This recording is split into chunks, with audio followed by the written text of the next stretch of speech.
good reflection of where we're at. I never like to be ranked too high. I don't want a target, to be honest at all. But in the past couple of years, we have gotten better and better. So I think people in the RMAC know that we can be a top 3, 4, 5 team in our conference. If you are in the top 4 or 5, you're going to be nationally ranked, and you're going to have a shot to go to the national meet.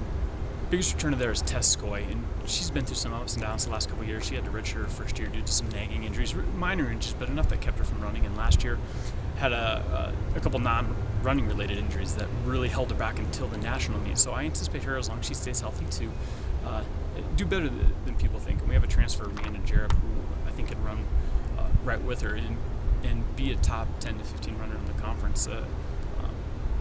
We are going to miss Lauren Lipsky, who was injured over the summer. She was our top runner last year. And I think we could be a top 5 team in the RMAC. I think it would be tough. CSU Pueblo can't be counted out. There's a lot of good teams on the women's side. So I think there's 7 or 8 teams that potentially could be top 5 in the conference. So it'll be tough, but I think we can do it. It's an understatement saying that the RMAC is a tough conference. Arguably one of the toughest conferences in the nation. And if you do well in the RMAC, you can do well at the regional meet. If you do well at our regional meet, you can do well at the national meet. And that's just the way the conference is in Colorado. And with the addition of CSU Pueblo, like I mentioned earlier, it just makes the conference that much tougher to compete in. So it does make us train harder, or it does make us train smarter, because we know what we're going to face almost on a weekly basis. And even though you can't qualify for anything at the RMAC meet, there's a lot of bragging rights associated with that. So we always try to make sure that we're in good form when the RMAC meet approaches. I think we're trying to build a tradition of our own. The other top schools in our conference have national meet experience for 30, 40, even 50 years. So for this being our first time, we're trying to make it an expectation to go. And I think we went into the meet last year, and we weren't just happy to be there. We wanted to go and beat some teams.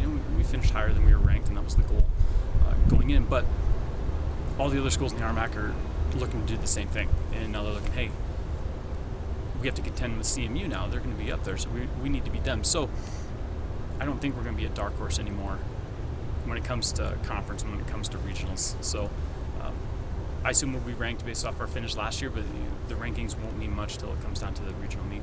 Danny Vavrick is a junior on the team, hasn't been redshirted at all. He's a pure mileage runner. The more miles he does, the better.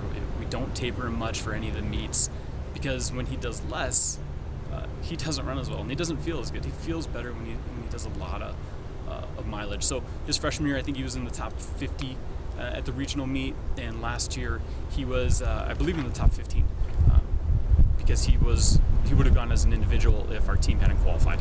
So this year we anticipate him being the same. Actually, we anticipate him trying to be one of the top 5 runners in the region.